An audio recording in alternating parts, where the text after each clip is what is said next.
When gods thought they were meeting ants, the space around Jupiter suddenly filled with ships that should not have existed. Massive vessels, each one larger than Earth's biggest cities, materialized from hyperspace in perfect formation. Their hulls gleamed with an otherworldly metal that seemed to absorb light itself. These were the ships of the Catharian Empire, and they had come to add another world to their collection. Admiral Zexthor stood on the bridge of his flagship, the Eternal Dominion, and gazed through the massive viewing ports at the small blue planet in the distance. In his 4 centuries of life, he had overseen the conquest of 73 worlds. Each time, it was the same predictable pattern. The primitives would see his fleet, panic, and surrender within hours. Sometimes, they would fire a few pathetic shots first, but the result was always inevitable. Admiral, his second-in-command, Commander Yextal, approached with a datapad. Initial scans of the 3rd planet are complete. The inhabitants call themselves humans. Technologically, they appear to be in their early space age. They have some orbital stations and a few small settlements on their moon, but nothing that poses any threat to us.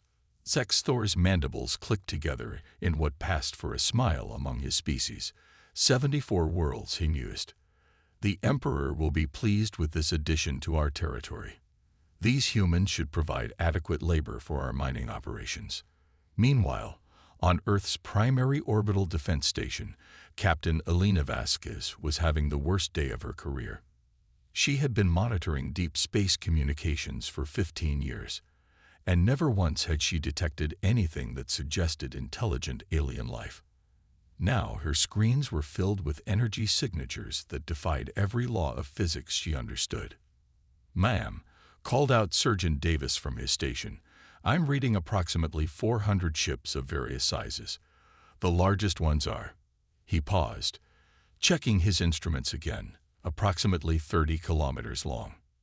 Elena felt her coffee cup slip from her numb fingers. 30 kilometers. The International Space Station was only about 100 meters long. These ships were literally the size of cities. "Get me General Stone at Earth Command," she ordered, her voice steady despite the terror creeping up her spine. "Priority Alpha. Tell her we have visitors, and they didn't come to make friends." Dr. Marcus Chen was in his laboratory at the Cambridge Institute for Xenobiological Studies when the emergency broadcast reached every screen on Earth simultaneously. The alien that appeared was tall and imposing, with dark blue skin, 4 arms, and eyes that seemed to judge everything they looked upon. When it spoke, the words came out in perfect, if oddly accented, English. "Inhabitants of the planet you call Earth," the alien began, "I am Admiral Zexthor of the Catharian Empire. Your world has been selected for integration into our domain. We have successfully conquered 73 worlds before yours. Your technology is primitive, your military capabilities are negligible, and your resistance would be futile." Marcus watched in fascination and growing horror as the alien continued. "You have 24 of your hours to surrender unconditionally.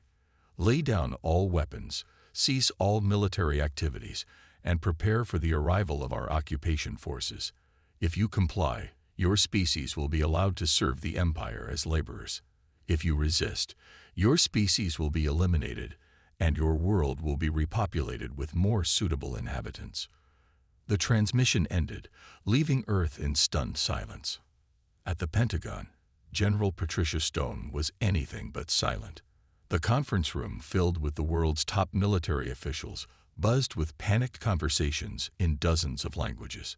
Patricia slammed her hand on the table, demanding attention. "Listen up, everyone," she barked. "I don't care if these aliens have conquered 1,000 worlds. I don't care if their ships are the size of Manhattan. I don't care if they think we're primitives. We are not surrendering. Not now, not ever." The French representative, General Dubois, shook his head. "Patricia, be reasonable. You saw their ships. Our most advanced fighters would be like gnats attacking a whale." "Maybe," Patricia replied grimly, but gnats can be very annoying. Back on the Eternal Dominion, Admiral Zexthor was reviewing the tactical data on human military capabilities. Their weapons were chemically based projectiles and primitive energy systems. Their fastest ships could barely achieve a fraction of light speed. Their largest military vessels were smaller than his personal shuttle. "Commander," he called to Yextal, "prepare the standard occupation protocol. Deploy atmospheric suppression fields over their major population centers. Once they see their skies turn dark, they will surrender quickly enough." "Sir," Yextal hesitated, "shouldn't we wait for their response to your ultimatum? We still have 23 hours remaining." Zexthor's mandibles clicked in amusement. "Why wait? The outcome is inevitable. These humans will surrender the moment they realize the scope of our power." But as the Catharian ships began moving toward Earth, they encountered something they had never seen before in 73 previous conquests. The humans were not panicking. They were not fleeing. Instead, they were doing something that their computers could not properly categorize. They were preparing to fight. In cities around the world, an extraordinary transformation was taking place. Rosa Martinez, a mechanic in Mexico City, was welding armor plating onto civilian vehicles and mounting whatever weapon she could find. She had never been a soldier, but she understood machinery, and she was determined to make every bolt and screw count. "If these aliens want our planet," she told her crew of volunteers, "they're going to have to take it from us piece by piece." Across the globe, similar scenes were playing out. Farmers were turning their fields into defensive positions. Factory workers were converting their production lines to manufacture weapons. Students were hacking into communication networks to coordinate resistance efforts. In a basement in Seoul, 16-year-old Alex Thompson was doing something that the Catharian computers had never encountered before. He was infiltrating their communication networks using nothing more than creativity, determination, and an old gaming computer. "Their security protocols are incredibly advanced," he explained to his online friends, "but they're also rigid. They can't adapt to attacks that don't follow standard patterns. Watch this." Alex's fingers flew across his keyboard as he launched a virus that was less sophisticated than what the aliens expected but far more unpredictable. Instead of trying to match their advanced systems with advanced countermeasures, he was using the digital equivalent of a slingshot against their technological Goliath. Dr. Marcus Chen was frantically studying the limited data they had on Catharian technology when he made a disturbing discovery. "They're not just technologically superior," he reported to the Emergency Council. "They're psychologically unprepared for resistance. Every world they've conquered surrendered immediately. They have no experience fighting an enemy that refuses to give up." The first Catharian atmospheric suppression ships entered Earth's atmosphere over major cities. Their plan was simple: demonstrate their power by darkening the skies and watch the humans panic and surrender. Instead, every human military installation opened fire at once. The Catharian shields easily absorbed the primitive projectiles and energy weapons, just as their computers had predicted. What their computers had not predicted was the psychological impact of being shot at by beings they considered inferior. "Admiral," Commander Yextal reported, his voice uncertain, "the humans are firing at us. All of them. Simultaneously." Zexthor was confused. Have they gone insane? They must see that their weapons cannot harm us. Perhaps they do not understand the futility of their actions, Yextal suggested. But Admiral Zexthor was beginning to suspect something else entirely. In 73 conquests, no species had ever fired a single shot once they saw the Catharian fleet. These humans were different, and different meant unpredictable. As the first day of the invasion continued, the Catharians encountered resistance unlike anything in their experience. Human fighters attacked their ships in ways that violated every tactical manual. Instead of engaging in formation, they scattered like leaves in a storm, making themselves impossible to target effectively. Instead of trying to win through superior firepower, they used hit-and-run tactics that turned the battle into chaos. Captain Elena Vasquez led a squadron of 12 human fighters against a Catharian destroyer. She knew her weapons could not penetrate their shields, but she had studied the alien ship's design and noticed something interesting. All fighters, target the sensor arrays on the ship's dorsal surface, she commanded. We don't need to destroy them, just damage them enough to create blind spots. Her plan worked. The destroyer's shields protected it from destruction, but the constant harassment damaged its ability to track targets. For the first time in the battle, human fighters were surviving their attacks. As the news of small tactical victories spread across Earth's communication networks, something remarkable happened. The human resistance began to coordinate not through military hierarchy, but through pure creativity and determination. Retired Colonel Frank Murphy had been tending his garden when the invasion began. Now he was organizing his neighbors into a resistance cell, using nothing more than hunting rifles and homemade explosives. Listen, he told his impromptu army, these aliens are used to fighting other aliens. They expect us to act like soldiers. We're not going to give them that satisfaction. We're going to act like humans. As night fell on the first day of what was supposed to be a swift conquest, Admiral Zexthor stared at his casualty reports in disbelief. He had lost 12 ships, 47 fighters, and over 3,000 soldiers. In 73 previous conquests, his total casualties had never exceeded 100 beings. How is this possible? He demanded of his tactical computer.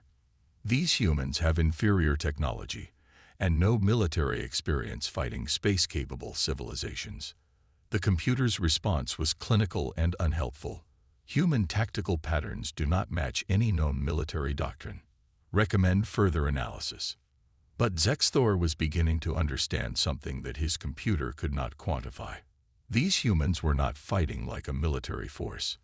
They were fighting like cornered animals, with the desperation of a species that had nothing left to lose. And that made them more dangerous than any enemy the Catharian Empire had ever faced. How primitives taught an empire to fear. The second day of the invasion began with what Admiral Zexthor intended to be the final assault. He had committed his ground forces, certain that once Catharian soldiers set foot on Earth's surface, the human resistance would crumble. His troops were genetically enhanced, equipped with personal shield generators, and armed with weapons that could level buildings. What they were not prepared for was the ingenuity of a species that had spent its entire evolutionary history finding new ways to kill each other. The first transport landed in a field outside London, disgorging 200 Catharian soldiers in perfect formation. They advanced toward the city with mechanical precision, their shields shimmering in the morning light. According to their tactical computers, they should encounter scattered human resistance that would be quickly overwhelmed. Instead, they walked into a trap that had been prepared by people who had never seen an alien before yesterday. The field had been prepared by local farmers working with army engineers. Every square meter had been carefully measured and mapped. When the Catharian troops reached the center of the field, shaped charges buried 3 meters underground detonated in sequence. The explosions did not penetrate the aliens' personal shields, but they did something more devastating. They opened sinkholes that dropped the invaders into a network of tunnels that had been flooded with water mixed with soap, making movement impossible. "Welcome to Earth," called out Farmer Henderson over a loudspeaker as the alien soldiers struggled in the slippery chaos below. Population: 7 billion very angry humans. Similar scenes played out around the world. In Tokyo, Catharian forces found themselves navigating a city where every street had been turned into a maze using overturned cars and construction barriers. In New York, they discovered that humans had somehow managed to electrify the subway tunnels, turning the underground transportation system into a lethal trap. The aliens' technological superiority meant nothing when they could not predict where the next attack would come from. Rosa Martinez had spent the night converting her auto repair shop into a weapons factory. She had never designed military equipment before, but she understood the principles of mechanical advantage. Her crew had created something that looked like a cross between a crossbow and a rocket launcher. The alien shields stop energy weapons and high-velocity projectiles, she explained to her volunteers, but they're calibrated for sophisticated attacks. They don't know how to handle something this simple. Her weapon fired a net made of carbon fiber cables that wrapped around the alien soldiers' limbs. The shields could not stop it because the net moved too slowly to trigger their defensive protocols, but once entangled, the aliens found their superior strength useless against human rope-making techniques that dated back thousands of years. In Seoul, Alex Thompson had achieved something that Catharian cyber warfare specialists would later study for decades. He had successfully hacked their battle coordination system using a combination of social media platforms and gaming networks. Their computers are incredibly smart, he explained to a growing online audience, but they're also incredibly literal. They can't understand attacks that don't make logical sense. Alex had created a virus that spread through the Catharian network by disguising itself as routine maintenance updates. But instead of carrying destructive code, it carried something far more disruptive: humor. Every time a Catharian soldier tried to access their targeting system, they received a message that said, "Have you tried turning it off and on again?" Every time they attempted to call for reinforcements, their communicators played Earth's most annoying pop songs at maximum volume. The psychological effect was devastating. The Catharian military had never encountered an enemy that tried to make them laugh while killing them. Dr. Marcus Chen was studying the aliens' behavioral patterns when he made a crucial discovery. The Catharians were not just technologically advanced, they were also completely dependent on their technology. They had evolved beyond the point where they could adapt to unexpected situations. They're like a chess computer trying to play a game where the rules keep changing, he reported to the resistance coordinators. They can calculate 1,000,000 possible moves perfectly, but they cannot handle a single impossible move. This insight led to the development of what historians would later call the impossible tactics protocol. Human forces began deliberately doing things that made no tactical sense, but were psychologically devastating to an enemy that relied on predictable patterns. Fighter pilot Captain Sarah Kim led a squadron that attacked Catharian ships by flying in formations that spelled out rude words when viewed from above. The aliens' targeting computers could not understand why the humans were prioritizing insults over military effectiveness, which created processing delays that gave the human fighters crucial seconds of advantage. On the ground, Colonel Frank Murphy's civilian resistance had evolved into something that defied every military manual ever written. His forces used children's toys as communication devices, attacked alien positions using marching band formations, and employed tactics inspired by games of hide and seek. The key, Frank explained to a journalist documenting the resistance, is to remember that these aliens have conquered dozens of worlds by being smarter, stronger, and more advanced than everyone they fought. But they've never fought anyone crazy enough to use a rubber duck as a grenade. His forces had indeed weaponized bath toys, filling them with homemade explosives and floating them down storm drains toward alien positions. The Catharian soldiers' threat assessment computers could not classify a yellow rubber duck as a weapon, so their defensive systems ignored the approaching danger until it was too late. By the third day of the invasion, Admiral Zexthor was facing something that had never happened in Catharian military history. His forces were retreating. Not in good order, not according to tactical doctrine, but in complete confusion and growing panic. "Admiral," Commander Yextel reported, his voice shaking, "our casualty reports are unprecedented. We have lost 67 ships, 1,500 soldiers, and our ground forces are requesting immediate evacuation from 17 different battle zones." Zexthor stared at the tactical display in disbelief. The humans had no space fleet capable of threatening his ships, yet his vessels were being destroyed by tactics that his computers could not even classify. Human fighters were ramming his vessels while playing music at full volume. Earth's orbital installations were firing garbage at his fleet, and somehow the improvised projectiles were finding weak points that his engineers had never considered. "How are they doing this?" he demanded. "Sir," Yextel hesitated, Our analysts believe the humans are not following any recognizable military doctrine. They appear to be improvising. The word struck Zexthor like a physical blow. Improvisation was something that the Catharian military had trained out of their forces generations ago. It was inefficient, unpredictable, and illogical. But it was also, apparently, effective. On Earth, the resistance was growing stronger by the hour.